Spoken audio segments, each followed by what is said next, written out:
Hello, my name is Chris. I play in the Flatliners. You're listening to Back and Roll. Thank you for having us. No problem. Right. Uh, for those not in the know, give us a rundown of on where the Flatliners are today and Okay. how it started, please. Well, today we're literally in Grenoble. I'm probably pronouncing that wrong because I No, can't. that's fine. Grenoble. Grenoble. Okay, Well, there you okay. go. Okay. My name is Chris. I play guitar and sing in the Flatliners. We're a band from Toronto, Ontario, Canada. We're overseas on tour for, I believe, our 5th European tour. Could be our 6th. Everything kind of blends together after a while.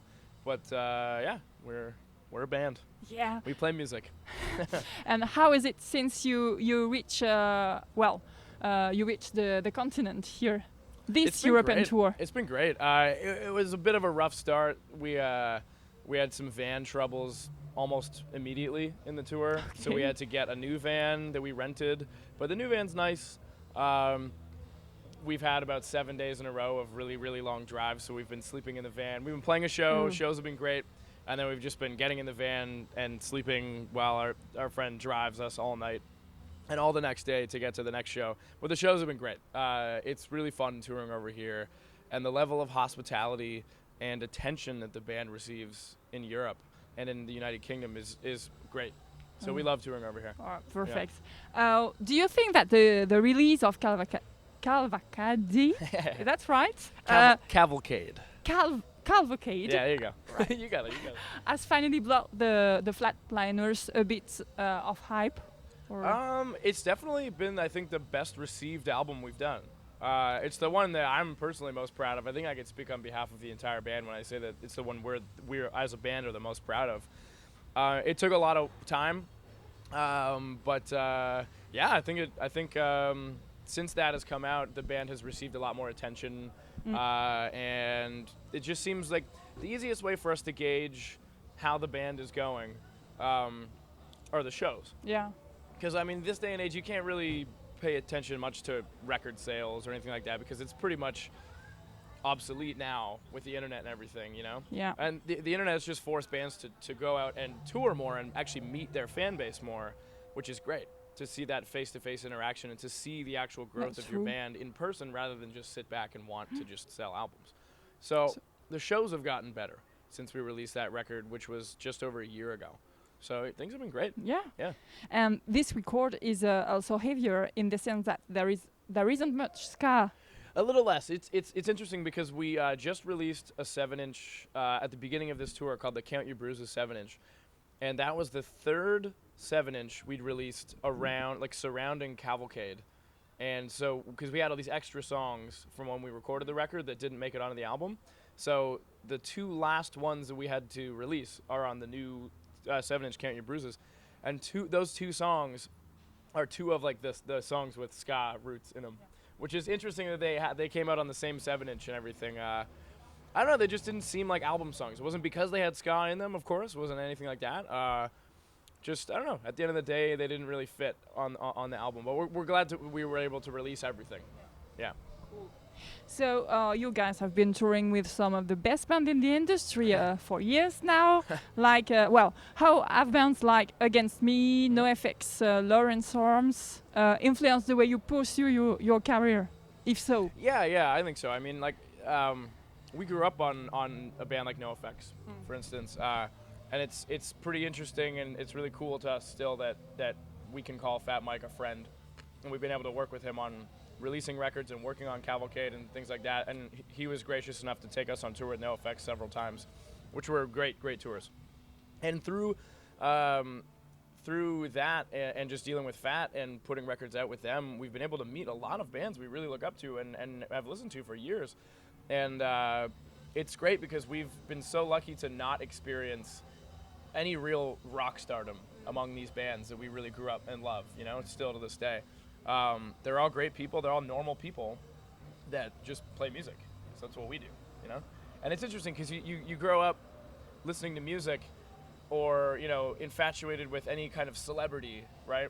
Any movie star, any musician, anything like that. And you see them as this completely separate entity not existing within the same realm as you, but they do. It's just that they do that for a living, and then you do whatever you do for a living, and that person does whatever. You know what I mean? It's everyone's just a person. Yeah. Everyone has different talents, and everyone have different ways to express themselves. So so my next question. So you have accomplished loads of success in a relatively short period of time, and at young age.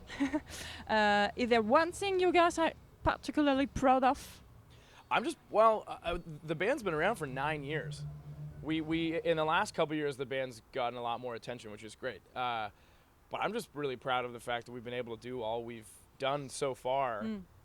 And having been a band for almost a decade already, and I'm not even 25 years old. None of us are 25 years old yet. So that's kind of cool. I don't mean that to come off in an arrogant way or anything like that. I'm happy about that. That's really interesting. And we have this great opportunity to do it. So, we started touring when we graduated from high school. But the band had already existed for a few years before then, and we would obviously not tour while we were in high school. We'd play a lot of shows, and we kind of laid the groundwork for the band, so to speak. We just figured once we were out of school, why would we continue going to school rather than tour? Because we had this opportunity to do it, especially now when we're young. My father did not enjoy that very much at first. He was not a fan of this idea, but he's come around and he's very supportive now, which is great. But I'm just happy we can do this. It's a weird thing to do with your life, just kind of always be in transit, always moving, and you kind of live two lives because you're on tour and you're thinking about how in a punk band specifically, how you're going to pay your bills or what you're going to do when you're home from tour, like what plans you're going to make with your friends and family when you're home for a short period of time or a long period of time. Then when you're home, you're working or you're not working or you're doing whatever you're doing at home, but then you're thinking, I want to go on tour again. Right. It's kind of weird, but it's fun though. So life, So what's the record process like? Just in general? Well, in general. Or maybe in your last album. I don't know. Cavalcade was a little different just because we actually ended up recording Cavalcade unintentionally between a few tours. We'd never done it like that before. And it was kind of a weird, spastic, unfocused way of recording an album. We'd always just had the songs fully prepared, although they would change a little bit in the studio, of course, when you get really into it. But, we'd always go about things in a certain way, and we'd have the songs written, we'd go into the studio, we'd record them, we'd finish it, and then it would come out a few months later.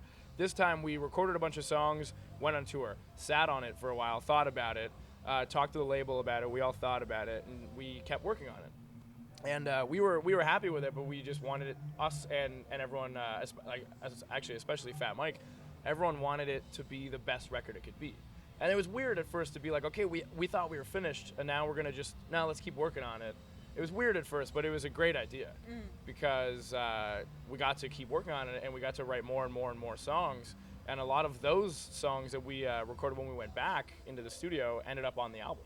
Yeah. So it was a weird. I don't think we'll ever do a record like that again because it was pretty stressful, to be honest. Because aside from the whole double life thing that I just mentioned before, there was also there was like, oh, well, then when I go home, we have to record these songs, and we're on tour playing shows and doing this and that, and then we're writing these songs, and it was just crazy. So three things It was totally insane. So I don't know if we'll ever do that again. Yeah. Okay. But we did it. So you did it, so maybe you can do it again. Yeah. Maybe, I don't know. Maybe, I don't know. I'd kind of like to go back to just being ready to record next time. I don't think we were ready. I think we wanted to be ready, and we weren't exactly ready. Okay. I don't think so. But it turned out, I think, our best record. Yeah. So, And I also heard that you released you leaked a fake version of of your record. So excuse me. Yeah, okay, basically there are a lot of, well, maybe not that many bands anymore. There are a lot of people, especially in very large rock bands, who believe that the internet has ruined the music industry. Right? A lot of people have said that. I disagree. I think I could speak on behalf of the entire band and a lot of friends of ours in bands that do the same thing we do. I think they disagree as well because, like I said earlier, it just forces you to go out and tour more. And what's more fun than sitting at home and waiting for people to pick up your record, which is to play shows. It's way more fun. You get to see the world because you play music with your friends. It's kind of crazy, to be honest, but it's great. Either way. So the internet comes along and everything changes. So now it's easy to get an album for free, obviously, right? And every record that comes out leaks. It's inevitable. Everything comes out, a few weeks, maybe a month before it's actually officially released. You're going to be able to find it on the internet. And we knew that. We knew it happened. We didn't have a real problem with it, but we still wanted to mess with people a little bit. So what we did, it was actually our drummer, specifically with help of our bass player. Paul is our drummer, John's our bass player. Those guys basically took the first, I want to say like 10 or 15 seconds of each song, or like just until like the vocals would kick in, however long that would be. And right when the vocals would kick in, they would put like a Michael Jackson song. Actually, no, it wasn't a Michael Jackson song. I don't know, just like old pop songs, or like cats meowing and dogs barking and all these noises and like old clips from movies and stuff like that, just so people would think they had the album, and then they realized they didn't have the album, which is pretty funny. We did that about a month before the album came out, and the actual album leaked 2 weeks or 1 week before it came out officially. So we bought a couple weeks worth of time, which is cool. And it was like, again, we didn't really care. We knew it was going to happen either way. We just did it for fun and like just to mess with people. The feedback a lot of people thought it was funny, I guess. That no one was mad, and if they were mad, they're mad about getting something for free that they could pay for, but they're going to get it for free because the internet exists. So it was just a little way of, screwing with people. Just for a laugh. Maybe you're the first to do that. Yeah. We keep telling our drummer Paulie he should make a business of it for bands. Bands should pay him to do that. He did a great job. It was great. It was great. So while preparing the interview, I watched many video in which you played acoustic version. That's what I told you. Yeah. So will you ever release an acoustic album? We've recorded a couple acoustic versions of songs. I'd like to one day. I'd like to. I'd like to wait until we have enough albums that we can pick and choose a few songs from and kind of put it all together. Do you know what I mean? Okay, yeah, I'd like to one day. I don't know when. Cool. No immediate plans, but it'd be cool. It is really fun to dive really deep into these songs you've already written and you've already worked on and already played a million times, and then to go about it in a different way. And look at them in a different way and pick them apart. And you're just playing for all these people who want to be there. They're interested in music in general. So they want to see your band play your music, which is great. But then you have the small shows, which are so energetic, and you're right there. There's no barricade, there's no fence. You're just right there interacting with your fans and, each other. And that's great too. Like we just went to Spain for the first time and met a lot of kids before the show who could barely speak any English, and then they'd be right in our faces singing along, which is crazy. That's awesome. It's crazy. So, I don't know. I can't say I prefer either, but both are fantastic and they're very different. Okay. Very different. Yeah. Which other bands are you currently enjoying? We just did a UK tour with the Arteries, who are a great band. Arteries? The Arteries, yeah. And OK Pilot, another great band. There are a lot of fantastic bands. Our friends, the Menzingers from America, were just over here with Boy Sets Fire, I believe. I don't know if they did any shows in France. All right, no. But they did some in Germany and Austria, and they did the Leeds and Reading shows in the UK. There are a lot of great bands that exist right now. Do you like a French band? But I like Gorilla Poubelle. Ah. They're our friends. They're great, yeah. Great. Teal is a great guy. He's helped us out a lot, and his band's awesome. And we've actually played with them in Canada as well. And it's just really cool. I've never seen them play in France. In France, though. And I hear they're huge here. Are they? I hear they're really big here. Like as far as punk bands go, they're a really big punk band. Yeah. But I've never heard. Well, they're awesome. You should check them out. They're great. Okay. What's the craziest thing you've experienced while on tour? Craziest thing. If there is one, but I'm sure there is. There's a lot. Yeah. There's a lot. Probably one of the more wholesome, crazier things I could say is what I said earlier about like going to Spain, and especially when we went to Japan a couple years ago. You meet these people who can't speak English that like very well. Their English is better than my Japanese or my Spanish. Do you know what I mean? But they come to the shows and you meet them before the show or after, and they have a very small grasp on the English language. Yet they're singing along to every word of your songs, which is insane. In a great way, I mean. It's so cool. That's one of the best parts about touring. That is one of the craziest things to me about touring outside of North America is how there's really no border that exists in the world as far as music goes. Yeah. Do you know what I mean? I know it's Okay. such a cliche, but people Mm. say like, No, "Oh, but music is the universal language," right? Like, But that's right. but it's true, yeah, in a exactly. way. Well, it's proven every day that we play in a country where English is not a prominent language, and we see people singing along. That's crazy. There some crazy stuff's happened on tour, but I can't talk about it in interviews. Okay. We went to a party one time in Japan with members of tons of bands that we grew up listening to. I can't say who, can't say what happened, but I don't remember anything. But it was one of the best nights of my life. That's all I Really? can say. Okay, cool. That's all I can say. Yeah. That's all you can say. All right.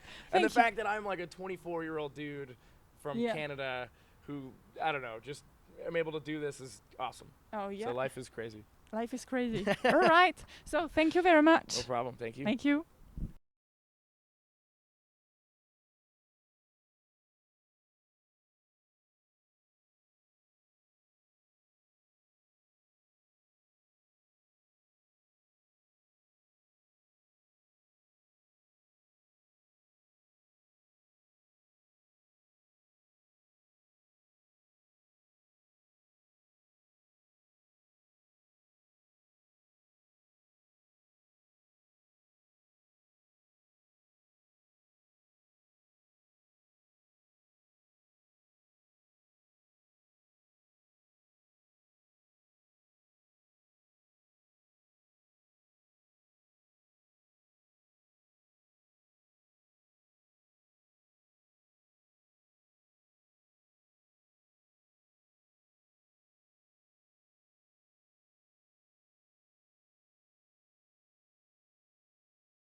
yeah, I think so. I mean, like, we grew up on a band like NoFX, for instance, and it's pretty interesting, and it's really cool to us still that we can call Fat Mike a friend, and we've been able to work with him on releasing records and working on Cavalcade and things like that, and he was gracious